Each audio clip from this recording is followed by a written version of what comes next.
విశ్వాసమైన మన పని ఏంటి అంటే ఆత్మీయంగా ఎదగటము మన పని. ఆత్మీయంగా ఎదగటము మన పని. ఆత్మీయంగా ఎదుగుతూ మనము వచ్చే ఒడిదుడుకుల్ని తట్టుకొని సాతాను వేసే బాణముల నుంచి తప్పించబడి దేవుని యొక్క మహోన్నతమైన కృప ద్వారా యేసు యొక్క మార్గంలోకి, ఆ దేవుని యొక్క రాజ్యములోకి మనము వెళ్ళాలి. అది దేవుని యొక్క చిత్తము. ఆ చిత్తములో ఎంతమంది ఉంటున్నారు? ఆ దరికి చేరడానికి ఎంతమంది ఇష్టపడుతున్నారు? ఆ దరిలో ఉండటానికి ఇంకా మనము ఈ దరే బాగుంది అనుకుంటే అనేకులు ఇదే బాగుంది అనుకుంటున్నారు. అది బాగుంది అనుకుంటే అది మూర్ఖత్వం. విశ్వాసంలోకి వచ్చి మనం ఇక్కడే ఉండాలి, సాగిపోకుండా ఆగిపోయేవారుగా మనం ఇక్కడే ఉండాలి అనుకుంటే అది మూర్ఖత్వం. కనుక మనం ఇక్కడ ఎందుకు, ఏ ఉద్దేశంతో యేసయ్య మన ఏర్పాటు చేసుకున్నాడు, ఏ ఆలోచనతో మన దేవుడు ఎన్నుకున్నాడు, దేవుని యొక్క చిత్తంలో మనము ఏ విధంగా ఎదగాలి అని మహోన్నతమైన దేవుడు ఇదిగో పరిశుద్ధ గ్రంథముల నుంచి మనతో మాట్లాడుతూ, ఇదిగో మీరు ఇక్కడ వారు కాదు, ఎక్కడ వారు మనం, అక్కడ వారు, ఆ దరి వారు మనం. అక్కడ చేరినప్పుడు అక్కడ సంతోషం ఉంటుంది. ఆయన అందుకే యేసయ్య నేను మరలా వచ్చి మిమ్మల్ని ఏమంటాడు, తీసుకెళ్తాడు, మన అందరినీ తీసుకెళ్తాడు. యేసయ్య మరణించాడు. ఆయన మరణించి 3వ దినాన సజీవుడయ్యి ఆయన నిత్య జీవానికి వెళ్ళాడు. ఇదిగో నేను మళ్ళీ వచ్చి మిమ్మల్ని ఏం చేస్తా అన్నాడు, మిమ్మల్ని అందరినీ నాతో పాటు తీసుకెళ్తాను. అక్కడ మీకు మంచి గృహమును, మంచి ఇల్లు సిద్ధపరిచి ఉన్నానని చెప్పిన దేవుడు నమ్మదగిన దేవుడు. ఆలోచన చేద్దాం. ఇక్కడ యేసుక్రీస్తు ఒక రకంగా వేదంతో ఉన్నాడు. ఈ సందర్భంలో కొంచెం బాధతోనే ఉన్నాడు. ఎందుకు ఆయన బాధతో ఉన్నాడు చెప్పండి? ఎందుకు ఆయన బాధతో ఉన్నాడంటే మనకి మనము చదివితే అక్కడ అయితే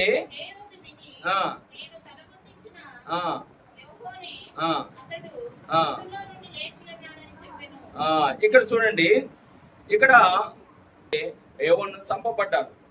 ఎందుకు చంపబడ్డాడు అంటే అక్కడ హేరోదు రాజు తన తమ్ముడైన భార్యని పెళ్లి చేసుకున్నాడు. పెళ్లి చేసుకొని ఆమెతో సుఖవంతమైన జీవితం గడుపుతున్నాడు. ఎవరు? హేరోదు రాజు. అది విన్నాడు. బాప్తిస్మం ఇచ్చే యోహాను విన్నాడు. ఇని ఆయన ఇది తప్పు, ఇది న్యాయము కాదు, నువ్వు ఒక రాజుగా ఉండి నీ యొక్క తమ్ముడు భార్యని ఇదిగో పెళ్లి చేసుకోవటము అనేది పద్ధతి కాదు అని హెచ్చరించాడు. తప్పని చెప్పడం కూడా ఈ రోజులో తప్పే. అది ఆయనకి కోపం రేపింది. ఎవరికి? రాజుకి. అయితే ఆ బాప్తిస్మం ఇచ్చే యోహాన్ని చంపేసేయాలి అన్నంత కోపం వచ్చేసింది ఆయనకి. చంపేసేయాలి అని కోపం వచ్చింది. అయితే చంపితే ప్రజలు తిరగబడతారేమో అని ఆలోచన చేసుకొని ఏం చేశాడు, ఆయన్ని చెరసాల్లో బంధించారు. ఎవరిని చెరసాల్లో వేశారమ్మా? యోహాన్ని చెరసాల్లో వేశారు. అయితే ఆ తమ్ముడు భార్య ఉందే, ఆ పేరు హేరోది. ఆమె ఏం చేసింది, ఆమె పగ మాత్రము తీరలేదు. ఆమె పగ మాత్రం, ఆడవాళ్ళ పగ చాలా భయంకరంగా పగ పట్టరు, కానీ పగ పడితే మాత్రం వాళ్ళు పగ అస్సలుగా పగ తీర్చేంత వరకు వాళ్ళు ఒప్పుకోరన్నమాట. అయితే ఈమె ఏమి చేసింది, తన మనసులో యోహాను బాప్తిస్మం ఇచ్చే యోహాను మీద పగ పెట్టుకుంది. ఆయన చెరసాల్లో వేయటానికి ఇష్టం లేదు, చంపేసేయాలి అంత కోపంతో ఉంది, పగతో రగిలిపోతుంది. అయితే హేరోదు యొక్క పుట్టినరోజు వచ్చింది. పుట్టినరోజు వచ్చినందుకు ఈ యొక్క తమ్ముడు భార్య, ఆ కూతురు ఎవరైతుందో ఆ మంచి నాట్యకర్త, ఆ బర్త్డే రోజు, హేరోదు యొక్క బర్త్డే రోజు ఆమెతో నాట్యం చేయించింది. ఆ నాట్యానికి ఈయన హేరోదు ముగ్గులైపోయి పరవశించిపోయి ఆనందపడిపోయి, ఓ నీ నాట్యం బాగుంది, సూపర్, నీకేం కావాలి కోరుకో, అవసరమైతే నా రాజ్యంలో సాంగ్ కొట్టిస్తానని ఆమె మెచ్చుకుంటూ అడిగితే, ఈ నాట్యం వేసిన ఆ అమ్మాయి పోయి వాళ్ళ తల్లిని అడిగింది, అమ్మా రాజు నాకు బహుమతి ఇస్తా అంటున్నాడు, ఏం కోరుకోవాలమ్మంటే చెరసాల్లో ఉన్న బాప్తిస్మం ఇచ్చే యోహాను యొక్క తల నరికి ఒక ప్లేట్లో పెట్టి మనం, అది నీకు కావలసిన బహుమానం. చూడండి, ఆ పగ ఎప్పటి వరకు అణుచుకుంది, తన ప్రాణం తీయాలి అనుకున్నంత వరకు అణుచుకుంది. ఏదో దగ్గర వచ్చి మాట ఇచ్చాడు కదా, నీకేం కావాలో కోరుకున్నాడు కదా, రాజులు మాట ఇస్తే వాళ్ళు వెనక్కి తీయరు. పాపం అక్కడ ఒక బాప్తిస్మం ఇచ్చే యోహాను యొక్క తల నరికి ప్లేట్లో పెట్టి బహుమానంగా ఇచ్చాడు. ఇది తెలిసింది యేసయ్యకి. తెలిసి ఆయన చాలా వేదనతో కృంగిపోయాడు. ఆయన వేదనతో కృంగిపోయి 6వ అధ్యాయంలోనే 6వ అధ్యాయంలో 31వ వచనం. మీ అప్పుడు ఆయన ఆ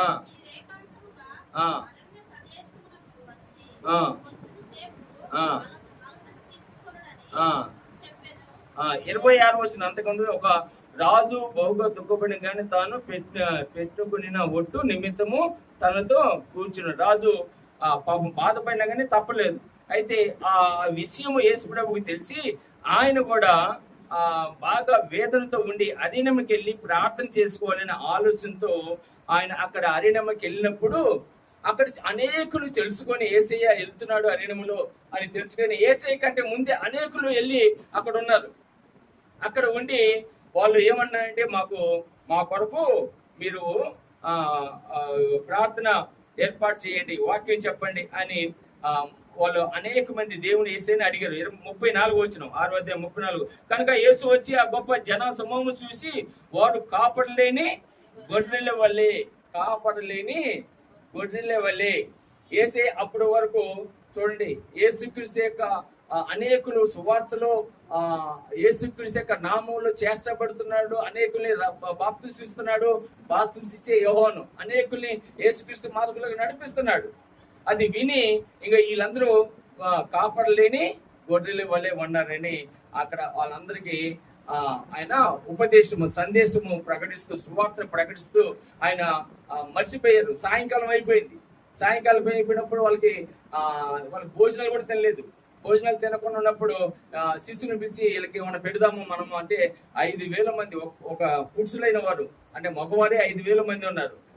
తర్వాత స్త్రీలు పిల్లలు కలిపి చాలా మంది ఉంటారు, దాదాపు 10,000 మంది ఉంటారు. వీళ్ళందరికీ మనం ఈ సమయంలో ఎక్కడ వాళ్ళకి ఏర్పాటు చేయాలన్నప్పుడు ఏమైనా చూడండి అంటే అక్కడ ఒక పిల్లల దగ్గర 5 రొట్టెలు 2 చేపలు ఉంటాయి. ఆ 2 చేపలు 5 రొట్టెల్ని ఆశీర్వదించి 5,000 మందికి పంచగా ఇంకా 12 గంపలు మిగిలినట్లుగా మనం ఈ యొక్క లేఖన భాగంలో చూస్తూ ఉంటాం. ఎన్ని గంపలు మిగిలినామా? 12 గంపలు. అంటే 12 మందికి ఒక్కొక్క శిష్యులకి ఒక్కొక్క గంప మిగిలినట్టుగా మనం చూస్తాం. సరే, అది అయిన సంఘటన తర్వాత ఇక్కడ యేసయ్య ఏం చెప్పారంటే మనము ఆ దరికి వెళ్దాం. మనము ఎక్కడికి వెళ్దామో ఆ దరికి వెళ్దాం. నాకంటే ముందుగా మీరు వెళ్ళండి, మీరు దోణి వేసుకొని పడవ వేసుకొని మీరు ఆ దరికి వెళ్ళండి అని చెప్పినప్పుడు వాళ్ళు ఏమంటున్నారు, ఇక్కడ ఆయన ధన సమూహమును పంపినంతట్లో దోణి ఎక్కి ఆ దరినున్న బెత్సెదా యుద్ధకు ముందుగా వెళ్ళడని ఆయన తన శిష్యులను వెంటనే బలవంతము చేసెను. ఏం చేశాడంట అంటే బలవంతము చేసెను. ఆ దరికి వెళ్ళాలి, మీరు వెళ్ళండి నేను వస్తాను. అర్థమవుతుందా మీకు? మీరు వెళ్ళండి నేను వస్తాను. యేసయ్య ఒక్కడే ఎలా వస్తాడు? యేసయ్య ఒక్కడే ఎలా వస్తాడు అని వాళ్ళ ఆలోచన. వాళ్ళు బాధపడటానికి కారణం ఏంటంటే యేసయ్య ఒక్కడే ఎలా వస్తాడు? ఇప్పుడు మేము దోణి ఎక్కిపోతున్నాము, యేసయ్యకి దోణి లేదు, కానీ యేసయ్య మాత్రం మీరు వెళ్ళండి వీళ్ళని బలవంతం చేస్తున్నాడు. అంటే వాళ్ళు మేము వెళ్ళలేము, నువ్వు వస్తేనే మేము వెళ్తాము అని ఉండొచ్చు. నువ్వు వస్తేనే, నువ్వు మా ఎంట ఉంటేనే మేము వెళ్ళగలం. అందులో సముద్రంలో వెళ్ళాలంటే చాలా భయము, సముద్రంలో వెళ్ళాలంటే చాలా భయము. కనుక నువ్వు మాకు తోడుగా ఉన్నావు అనుకోండి, మాకు అండగా ఉన్నావు అనుకోండి, మాతో పాటు నువ్వు ఉన్నావు అనుకోండి, మాకు ఏ కష్టం రాదు. వాళ్ళకి ఆలోచన చూడండి. వాళ్ళు యేసయ్య బలవంతం చేశాడు, మీరు వెళ్ళండి, ఆ దరికి వెళ్ళండి మీరు అంటే వీళ్ళేమంటున్నారు, మేము వాళ్ళకి ఇష్టం లేకుండా వెళ్ళటానికి యేసయ్య లేకుండా వాళ్ళు వెళ్ళటానికి ఇష్టం లేకుండా యేసయ్యతో పాటు వాళ్ళు వెళ్ళటానికి ఇష్టమే, కానీ యేసయ్య రావట్లేదే, మీరు వెళ్ళండి. ఆలోచన చేస్తున్నారా? ఈ మాటను ఒకసారి ఆలోచన చేసుకోండి. అంటే వాళ్ళు యేసయ్య లేకుండా వెళ్ళటానికి ఇష్టపడట్లేదు. చాలా మంది మనము యేసయ్యని తీసుకెళ్ళాం,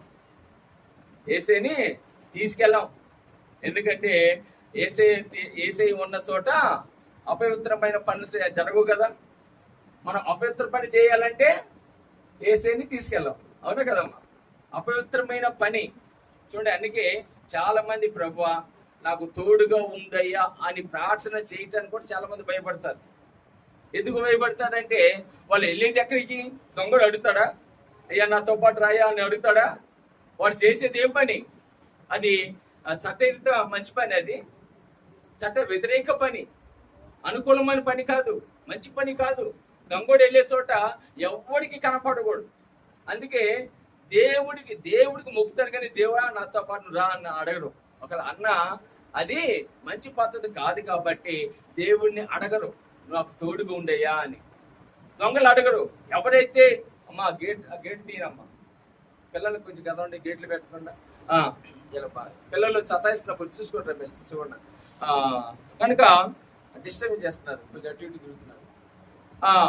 ఏసీఐ లేకుండా మనం ఎక్కడికి వెళ్ళినా అది నిజమైన విశ్వాసులు అయితే, మనం చేసే మంచి పని అయితే, మనం చేసేది యథార్థం పని అయితే దేవుని అడుగుతాం, ప్రభా నేను ఈ పని మీద వెళ్తున్నాను, నాకు తోడుగా ఉండు.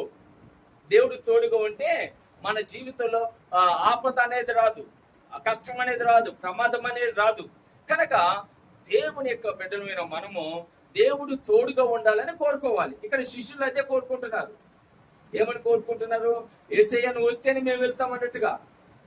ఆయన మేము వెళ్ళము అంటేనే కదా ఆయన బలవంత చేస్తున్నాం, మీరు వెళ్ళండి అని యేసయ్య వాళ్ళని బలవంతం చేస్తున్నారు. అయితే బలవంతం చేస్తున్నప్పుడు అక్కడ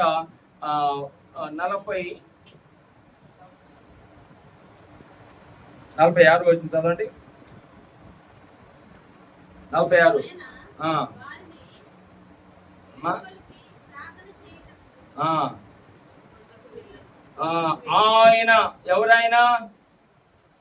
ఆయన ఎవరైనా చెప్పండిరా.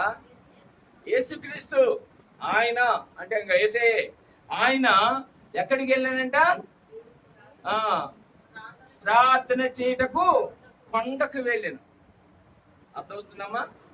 ఈ శిష్యుల్నేమో ధోని ఎక్కి మీరు ఆ దగ్గరికి వెళ్ళమన్నాడు. యేసే మాత్రం ఎక్కడికి వెళ్ళాడు? కొండకెళ్ళి ప్రార్థనలో ఉన్నాడు. ఒక్కసారి ఇమేజ్ చేసుకోండి. వాళ్ళని పంపించాడు, ఈయన ప్రార్థనలో ఉన్నాడు. ఎందుకు అని, ఎవరి కోసం ప్రార్థన చేస్తున్నాడు అనేది ఒకసారి ఆలోచన చేసుకోండి. అమ్మా ధోని ఎక్కి వాళ్ళ కోసం. రైట్, వెరీ గుడ్, బాగా చెప్తున్నారు. ధోని ఎక్కి వెళ్ళే వారి కోసం, శిష్యుల కోసం ఈయన ప్రార్థన చేస్తున్నాడు. అంటే మన పక్షంగా ప్రార్థన చేసేది ఎవరమ్మా? మన పక్షంగా ప్రార్థన చేసేది ఎవరు? చెప్పండి అమ్మా. మీరు అటు చెప్తున్నట్టు మేము ప్రార్థన చేసుకుంటాం కదా. యేసయ్య ఎప్పుడు ప్రార్థన చేస్తున్నాడు అనే ఆలోచన మీలో అవుతామో. ప్రతి దినము యేసయ్య మన కోసం ప్రార్థన చేస్తున్నాడు. హల్లెలూయా. ప్రతి దినము. ఈరోజు మన జీవితంలో ఇదిగో కార్యములు అంతో వింతో మన జీవితంలో, మన కుటుంబంలో కార్యములు అవుతున్నాయి అంటే యేసయ్య ప్రార్థన వల్ల. ఇక్కడ ధోని ఎక్కిపోతున్నారు వాళ్ళు. ధోని ఎక్కి వెళ్తున్నప్పుడు మనం చదువుతున్న వాక్య భాగంలో అదే 47-48 వచనంలో ఆ ధోని సాయంకాలం అయినప్పుడు ఆ ధోని సముద్రము మధ్య ఉండెను. ఆయన ఒంటరిగా మెట్ట నుండెను. అప్పుడు వారికి గాలి ఎదురైనందున ధోని నడిపించటంలో వారు మిక్కిలి కష్టపడుతుండగా ఆయన చూసి రాత్రి ఇంచుమించు 4వ జామున సముద్రం మీద నడుచు వారి యొద్దకు వచ్చి వారిని దాటిపోవాలని ఉండెను. దేవునికి స్తోత్రం. హల్లెలూయా. ఇక్కడ చూడండి ప్రియ దేవుని బిడ్డలారా, ఇక్కడ మనం చదువుతున్న వాక్యం భాగంలో జ్ఞాపకం చేసుకుంటే ఇక్కడ వాళ్ళు ధోని మధ్యలో ఆగిపోయింది. వీళ్ళు ప్రయాణం అయ్యారు, యేసయ్య మాత్రం ప్రార్థన చేస్తున్నాడు. ప్రయాణంలో ఎన్నో ఇబ్బందులు ఉంటాయి కదా. మన ఒక వెహికల్ డ్రైవ్ చేస్తున్నాం అనుకోండి, మనం ఎక్కడికైనా వెళ్తూ ఒక వెహికల్ డ్రైవ్, ఏదైనా 2 వీలర్ కానీ 4 వీలర్ కానీ ఈవెన్ సైకిల్ కానీ ఏదైనా నడుపుకుంటూ పోయిననుకో, మధ్యలో ఎన్ని ఆవర్తనాలు వస్తాయమ్మా. ఒకసారి కుక్క అడ్డం వచ్చింది, ఒకసారి పిల్లి అడ్డం వచ్చింది, ఒకసారి పిల్లలు అడ్డం వస్తారు. కదా, మన స్పీడ్కి పోయేటప్పుడు యాక్సిడెంట్ అవడానికి కారణం సడన్గా ఎవరొకరు వస్తారు. ఇలాగనే వీళ్ళు ధోనికి పోతున్నారు, మధ్యలో ఆగిపోయింది, వాళ్ళ ప్రయాణం ఆగిపోయింది. కానీ యేసయ్య మాత్రం ప్రార్థనలో ఉన్నాడు. యేసయ్య మాత్రము ప్రార్థనలో ఉన్నాడు. ఆ ధోనికి తన శిష్యులు క్షేమంగా ఆ ఒడ్డుకి చేరాలని, ఆ ఒడ్డుకి చేరాలని ప్రార్థన, ఆ ఒడ్డుకి చేరాలి, ఆయన వాళ్ళు వెళ్ళాలని ప్రార్థన చేస్తున్నాడు యేసయ్య. వాళ్ళ గురించి ప్రార్థన చేసేవాడు, మన అందరి గురించి. అక్కడ దానికి సాదృశ్యంగా మనం ఏం చూసుకోవాలంటే మన గురించి ప్రార్థన చేసే యేసయ్య, మన గురించి ప్రార్థన చేసే యేసయ్య. ఆయన ప్రార్థన వల్ల కార్యం జరుగుతున్నాయి మన జీవితంలో. ఆయన ప్రార్థన వల్ల మన జీవితంలో మన కార్యం, ఆయన మన ప్రార్థన వినటమే కాదు, మన పక్షంగా కూడా ప్రార్థన చేస్తాడు. గెత్సేమనే తోటలో 26వ లోక సువార్తలో మనం చూస్తే, ఆయన గెత్సేమనే తోటలో ఆయన ప్రతిరోజు ఆనవాయితీగా అలవాటు ప్రకారంగా, ఏ ప్రకారంగా అమ్మా? అలవాటు ప్రకారంగా ప్రతిరోజు ఆయన ఆ గెత్సేమనే తోటకెళ్ళి ప్రార్థన చేసేవాడు. యేసయ్య ప్రార్థన చేసేవాడు. మన అందరి పక్షంగా మనకు కావలసిన ఏదైతే అవసరాలు ఉన్నాయో ఆయన ప్రార్థన, యేసయ్య ప్రార్థన తొందరగా వింటాడంట. దేవుడు యేసయ్య ప్రార్థన తొందరగా వింటాడు. తండ్రి అయిన దేవుడికి ప్రార్థన చేస్తున్నాడు యేసుక్రీస్తు. ఇప్పుడు ప్రార్థన, ఆయన ప్రార్థన ఆలకిస్తాడా దేవుడు? మన ప్రార్థన యేసయ్య ఆలకిస్తే, యేసయ్య మన ప్రార్థన ఆలకిస్తే, మన ప్రార్థన తండ్రి అయిన దేవుడు ఆలకిస్తాడు. అందుకే మనం యేసయ్య నామములో ప్రార్థన చేస్తాం, యేసయ్య తండ్రి నామములో ప్రార్థన చేస్తాడు. మన ప్రార్థనని తీసుకెళ్తాడు. ఇప్పుడు మీరందరూ ప్రార్థనలు చెప్తా ఉంటారు కదా, ప్రార్థనలు చెప్పినప్పుడు నేను ప్రార్థన చేస్తాను, యేసయ్య ఆలకిస్తాడు. యేసయ్య ప్రార్థన చేస్తాడు, తండ్రి అయిన దేవుడు ఆలకిస్తాడు. ఆ విధంగా వీళ్ళ పక్షంగా, శిష్యుల పక్షంగా వాళ్ళకి ఆ ప్రయాణంలో ఒడిదుడుకులు రాకూడదని, వాళ్ళ ప్రయాణంలో ఎలాంటి ప్రమాదం రాకూడదని ప్రార్థనలో గడుపుతూ వాళ్ళకి వచ్చిన ఆ శోధన ఏదైతే ఉందో, వాళ్ళకి వచ్చే కష్టం ఏదైతే ఉందో యేసయ్యకి తెలుసు. కాబట్టి మనం అనేక సమయంలో అనుకుంటాం మన జీవితంలో ఈ కార్యములు అవుతున్నాయి అంటే ఎవరు చేసే ప్రార్థన. ఒకసారి ఆలోచన చేసుకుంటే, నేను చాలా సందర్భంలో కొంతమంది ప్రార్థన చేస్తూ ఉంటారు, ప్రార్థన చేసుకొని సరే మంచిది, ప్రార్థన మంచిది కాదను, కానీ మనము ఏ విశ్వాసంతో ప్రార్థన చేస్తాం? అసలు మనం విశ్వాసులైనా ఒకసారి అనిపిస్తూ ఉంటుంది. మనం విశ్వాసులు అంటే ఏంటి చెప్పండి? క్రియలు చేసేవాళ్ళు విశ్వాసులు అంటారు. క్రియలేని విశ్వాసము ఏమంటాడమ్మా? క్రియలేని విశ్వాసము మృతము. యాకోబు పత్రికలో 2:26 చదువుకోండి. క్రియలేని విశ్వాసము మృతము. క్రియ ఉండాలి. మనలో క్రియలు ఉన్నాయా? క్రియలు అంటే ఏంటి? ఇప్పుడు యేసయ్య మన కొరకు వచ్చాడు, మన ఎంతగానో ప్రేమించాడు. ఆయన మన పాపం నిమిత్తము ఆయన మన పాపం తన మీద వేసుకొని తన అమూల్యమైన పరిశుద్ధమైన రక్తం కాల్చి తన విలువైన ప్రాణం మన కొరకు పెట్టాడు. క్రియ. ఇప్పుడు యేసయ్య రక్తంలో కడగబడిన మనము నిజమైన విశ్వాసులుగా ఉంటున్నామా అంటే దేవుని కొరకు మనం ఏం పని? క్రియలంటే పని చేయటం. క్రియలంటే పని చేయటం. ఇది ఒక ఖాళీగా ఉంటుంది, ఇది లేకపోతే కట్టకూడదు అనుకుంటున్నాను. ఇది ఎందుకంటే ఇది పెట్టి కూడా వేస్ట్ అనిపిస్తుంది. ఎవరు కొట్టేవాళ్ళు లేదు, ఎందుకు దాన్ని పెట్టడం? ఎందుకంటే క్రియలు లేవు మన దగ్గర. దానికోసం ఆశపడి కొట్టేవాళ్ళు లేరు మన దగ్గర. దాని కొరకు ఇదిగో నేర్చుకోవాలని తప్పలేదు మన దగ్గర. దేవుని యొక్క ఆరాధన సంఘంలో జరుగుతున్నాయి, విశ్వాసం లేదు మన దగ్గర. కానీ మన జీవితంలో కార్యములు అవుతున్నాయి. మన బిడ్డలు బాగానే చదువుతున్నారు, మన బిడ్డలు బాగానే ఉన్నతమైన ఉద్యోగాలు సంపాదిస్తున్నారు, మనం ఉన్నతమైన ఉద్యోగంలోనూ మన వ్యాపారాలు బాగా వదిలేస్తున్నాయి, అన్ని బాగానే ఉన్నాయి. కానీ మన విశ్వాసం కాదు, కానీ యేసయ్య విశ్వాసన బట్టి కార్యములు అవుతాయి. అది మనం గుర్తుంచుకోవాలి. ఎవరు విశ్వాసం ద్వారా? యేసయ్య ఆయన పరిపూర్ణుడు. యేసయ్య ఎవరమ్మా? పరిపూర్ణుడు. ఇప్పుడు ఇక్కడ అలలు వస్తున్నాయి, తుఫాను గాలి రేగింది, అలలు వస్తున్నాయి, వాళ్ళ ప్రయాణ కష్టంగా ఉంది, ముందుకు వెళ్ళట్లేదు. వాళ్ళు నెచ్చినా కానీ వాళ్ళు పడవ సాగట్లేదు. సాగనప్పుడు వాళ్ళు కూడా ప్రార్థన చేసుకోరా? యేసుక్రీస్తు శిష్యులు ప్రార్థన చేసుకోరమ్మా? ఆ అల్లు వచ్చినప్పుడు యేసు రక్తమే చేయము, యేసు రక్తమే చేయము, యేసయ్య మమ్మల్ని కాపాడు ప్రభా, ఈ యొక్క గాలిని గద్దించు, తగ్గించు, మమ్మల్ని సుఖంతో ప్రయాణం చేయి అని వాళ్ళు చేసుకోరా? చేసుకున్నారు. ప్రతి విశ్వాస ఆ విధంగా చేసుకుంటారు. కానీ ఇక్కడ వాళ్ళ ప్రార్థన జరగలేదు. కానీ ఎవరు ప్రార్థన? యేసయ్య ప్రార్థన. యేసయ్య ప్రార్థన ద్వారా ఆ నీళ్ళు ఎలాగైపోయినాయి చూడండి. అక్కడ ఆయన యేసయ్య ఏం చేశాడమ్మా? అక్కడ ఏం చేశాడు యేసయ్య?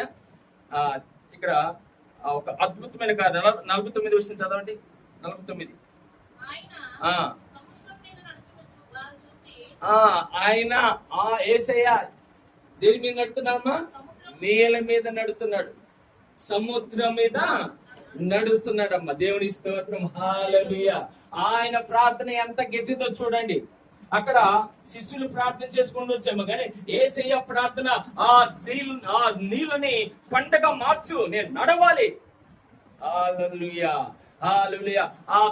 ఆ నీళ్ళ మీద నేను నడవాలి తండ్రి, నేను నడవాలి ఆ నేల మీద. ఒక అద్భుత కార్యం కాదా ఇది? ఈ భూ ప్రపంచంలో ఇప్పటి వరకు నేల మీద నడిచిన వ్యక్తి ఉన్నారా?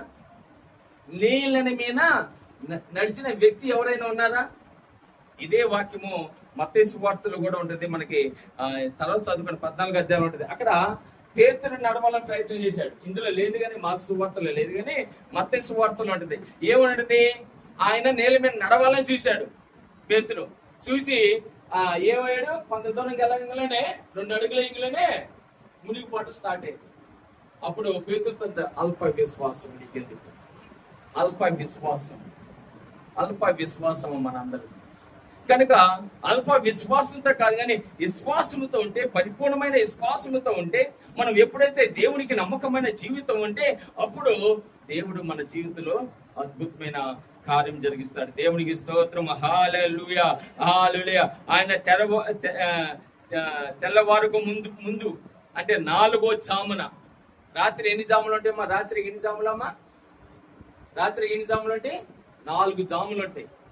6 గంటల నుంచి జాము స్టార్ట్ అయింది. 6 గంటల నుంచి 7, 8, 9 ఒక జాము, 10, 11, 12 ఒక జాము, 1 గంట, 2, 3 ఒక జాము, 3 గంటల నుంచి 4వ జాము అంటే 3 గంటలకు ప్రారంభమైంది. 4వ జాము అంటారు రాదు, కోడి కూర్చున్న జామున అదే 4వ జాము. 4వ జామున యేసయ్య, ఆ 4వ జామున యేసయ్య ఇదిగో వాళ్ళ దగ్గరికి వెళ్ళాడు. వెళ్ళినప్పుడు వాళ్ళు యేసయ్యను చూసి ఏమయ్యారు? భయపడిపోయారు. యేసయ్యను చూసి ఇది భూతము దగ్గరకు వస్తుంది కదా. 3వ జాము అంటే చీకటిగా ఉంటుంది. ఆయన బట్టలేమో తెల్లగా ఉంటాయి. నీళ్ళ మీద నడుచుకుంటూ వస్తున్నాడు. వాళ్ళ గుండెలో ఒకసారి ఆలోచన చేయండి. ఆ పరిస్థితిలో మనం ఉన్నాం అనుకోండి, ఏమనుకుంటాం? అయ్యా దెయ్యం వస్తుందిరా అని చెప్పేసి ఆ దోణిలోంచి దిగి కూడా పోయేవాళ్ళు, నీళ్ళు చచ్చేవాళ్ళమేమో. కానీ వాళ్ళు ఆ కళ్ళు మూసుకొని దేవుడికి ప్రార్థించుంటారు. వాళ్ళు భయపడిపోయారు. ఎందుకంటే ఇంతవరకు ఏ మానవుడు నీటి మీద నడవలేదు. అందుకే మన దేవుడు ఆశ్చర్య కార్యం చేసే దేవుడు అండి. ఆశ్చర్య కార్యములు మనము అనుకోలేనివి, మనం ఊహించలేనివి జరిగించే దేవుడు మన దేవుడు. ఇదిగో ఆ అర్ధరాత్రిలో ఆ జాములో 4వ జాములో ఆ చీకటి సమయంలో ఆయన నీటి మీద నడుచుకుంటూ వస్తున్నాడు, తన బిడ్డల్ని రక్షించుకోవటానికి, తన బిడ్డల్ని ఆ దరికి చేర్చటానికి కదా.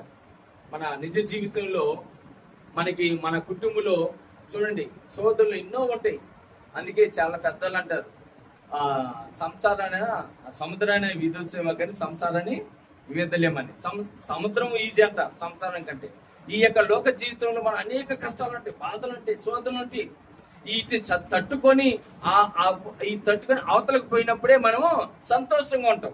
ఆ కష్టం నుంచి తట్టుకొని అవతలకు పోయినప్పుడు, ఆ దరికి పోయినప్పుడు, శోధన నుంచి తట్టుకొని ఆ దరికి పోయినప్పుడు, వేద నుంచి తట్టుకొని ఆ దరికి పోయినప్పుడు, వాటిని దాటుకొని పోయినప్పుడే మనకు ఆనందం. హల్లెలూయా. వాటిని దాటుకొని పోయినప్పుడే మనం సంతోషంగా ఉంటాం. ఇక్కడ వాళ్ళకున్న ఆ శ్రమలో ఏదైతే ఉందో, ఇదిగో గాలి చేత ఆ ధోని కదలలేక, ఇదిగో ప్రమాద అంచులో ఇరకపోయి వాళ్ళు ఈ అంత చీకటి ఏమి కనపడకుండా ఎవరు మాకు సహాయం దయచేస్తారు అని వెతుకు చూస్తున్న ఆ సమయంలో యేసయ్య నేల మీద నడుచుకుంటూ వస్తున్నారు. హల్లెలూయా, హల్లెలూయా. యేసయ్య నేల మీద నుంచి నడుచుకుంటూ వస్తున్నాడు. అందుకే వాళ్ళు 49వ వచనం, ఆయన సముద్రం మీద నడుస్తూ వాడు చూసి భూతమని తలంచి కేకలు వేసిరి. భూతమని తలంచేసి ఇచ్చారమ్మా, కేకలు వేశారు. వాళ్ళు ప్రాణాలు పోయినట్టు అనిపించింది. ఇంకా యేసయ్య మాతో లేడే, వాళ్ళ నావ కదలేకపోతుంది, వాళ్ళ పడవ కదలేకపోతుంది. ఏ విధంగా వాళ్ళు ఏ విధంగా ఆలోచన చేసుకోవాలి, ఏ విధంగా వాళ్ళ నావ ముందుకు ప్రయాణం అవ్వాలి. అందుకే యేసయ్య ఉన్న చోట ఇంకొక సందర్భంలో మనం చూస్తే యేసయ్య పడవలో ఉంటారు, వాళ్ళకి పెను తుఫాను రగిలి ధోని మునిగిపోతున్న సమయంలో కూడా వాళ్ళు ఇదే ఆలోచన, నీకు భయం లేదా, నేను ఇక్కడ మునిగిపోతుంటే నేను నెమ్మదిగా నిద్రపోతున్నవే అనే ఆలోచన చేస్తే యేసయ్య ఉన్న చోట భయం ఉండదండి. ఇక్కడ ఆయన పై వచనం మనం జ్ఞాపకం చేసుకుంటే అప్పుడు వారికి గాలి ఎదురైన ధోని నడిపించడంలో వారు మిక్కిలి కష్టపడుతున్నారు. ఆయన చూసి రాత్రి ఇంచుమించు 4 జామున సముద్ర నడుచులు ఆయన వద్దకు వచ్చి వాడిని దాటిపోయి నేను ఆయన సముద్రం మీద నడుస్తూ ఆయన వద్దకు వచ్చి 50 వచనాలు అంటాడు, భయపడకుడి అని చెప్పాడు. 50 వచనం, అందరూ ఆయన చూసి తొందరపడగా వెంటనే ఆయన వాడిని పలకరించి ధైర్యం తెచ్చుకొనడి, నేనే, మీరు భయపడొద్దు, నేనే. ఏమంటాడమ్మా? నేనే, మీరు భయపడొద్దు, మీరు దిగులు పడొద్దు. యేసయ్య మనతో పాటు ఉన్నప్పుడు మనం భయపడాల్సిన పని లేదు. హల్లెలూయా. యేసయ్య మనతో పాటు ఉన్నప్పుడు మనము భయపడాల్సిన పని లేదు. మన పక్షముగా ఉన్న దేవుడు గొప్ప దేవుడు, సహాయం చేసే దేవుడు, భయపడాల్సిన పని లేదు. అందుకే ప్రియ దేవుడు యెహోషువ గ్రంథంలో 10వ అధ్యాయం 20వ వచనంలో భయపడకుడి జడకుడి అంటాడు. భయపడకుడి జడకుడి, మీరు భయపడదు. మీకు వచ్చే ఆ కష్టం ఏదైనప్పటికీ ఇదిగో ఆ కష్టం నుండి తప్పించే దేవుడు నేనే. మీకు వచ్చే పెను తుఫానమైన బాధప్పటికీ ఆ పెను తుఫాను లేకుండా ఇదిగో తప్పించేది నేనే.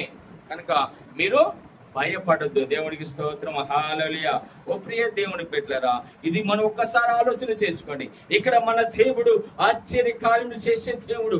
ఈ రోజు మన జీవితంలో చాలా దేవుడు కొండి సమస్త విషయములు మనకు సహాయం దయచేస్తూ సమస్తమును సమకూర్చి అనుకరిస్తున్న దేవుని మనము ఏ విధంగా నమ్ముకొని శ్వాసంతో ముందుకు సాగాలి. ఇక్కడ వాళ్ళు ఈ కష్టంలో ఉన్న వేదనతో ఉన్న ఆ సమయములో వాళ్ళని శాంతి అని ఆతడికి చేర్చాడు దేవుడు. హల్లెలూయా. శాంతి అనే ఆతడికి. భయం లేకపోతే మనకేం వచ్చిందమ్మా? ధైర్యమే కదా. కష్టంలో ఉన్నప్పుడు మనం ఆ కష్టం తప్పించబడడం అంటే మనకేమొచ్చింది? సంతోషమే. ఆ సంతోషం అనే దరికి చేరాలి. నువ్వు ఆ దరికి చేరాలంటే ఇదిగో యేసయ్యని మనము నిజమైన దేవుడిగా, ఆశ్చర్య కార్యములు చేసే దేవుడిగా మనం ఇష్టపడాలి. ఏదో నమ్ముకున్నామా వస్తున్నామా కాదు, కానీ మన నిజ జీవితంలో దేవుని కొరకు సమర్పించుకొని ఇదిగో దేవుని యొక్క మహోన్నతమైన దేవుడు మన పక్షంగా ఉంటే మనకు సమస్త విషయములు సహాయం దయచేస్తాడని. మరి వాళ్ళు భయపడ్డారు, యేసయ్య లేకపోతే మా ప్రయాణం ఎలాగ అనుకున్నారు. కానీ యేసయ్య ఎక్కడ ఉన్నప్పటికీ మన పక్షంగా ఆయన ప్రార్థన చేస్తాడు. కష్ట సమయంలో మనకి తోడుగా ఉండటానికి ఆయన మన యొద్దకు వస్తాడు. ఆయనతో మనతో ఉండటానికి ఇష్టపడతాడు. ఆయన అంత మహోన్నతమైన దేవుడు. మన దేవుని మనం సులకనగా చూడకూడదు. అందుకే ఆరాధించుకోవాలి, స్తుతించాల్సినప్పుడు స్తుతించుకోవాలి, మహిమపరచాలి. అదే క్రియరూపంగా. అంటే మనం ఎందుకయ్యా అంటే ఇదిగో సంఘం అంటే దేవుడు. సంఘం అంటేనమ్మా దేవుడు కదా. సంఘం అంటే దేవుని యొద్దకు మనం రావాలి. దేవుని యొద్దకు 5,000 మంది యేసయ్య వద్దకు వచ్చారు. అక్కడ ఆయన చెప్పిన ఆ బోధన విన్నారు. ఆయన పెట్టే ఆహారమును భుజించారు. ఆయన చూడండి, కొన్ని సమయంలో యేసయ్య మన దగ్గరకు వస్తాడు. ఇప్పుడు ధోని దగ్గరికి యేసయ్య వచ్చాడా లేదా?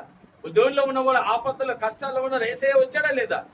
ఈ రెండింటి ఆలోచన మనం గుర్తెరగాలి. యేసయ్య దగ్గరికి వెళ్ళటం అంటే దేవుని యొక్క సన్నిధికి రావటం.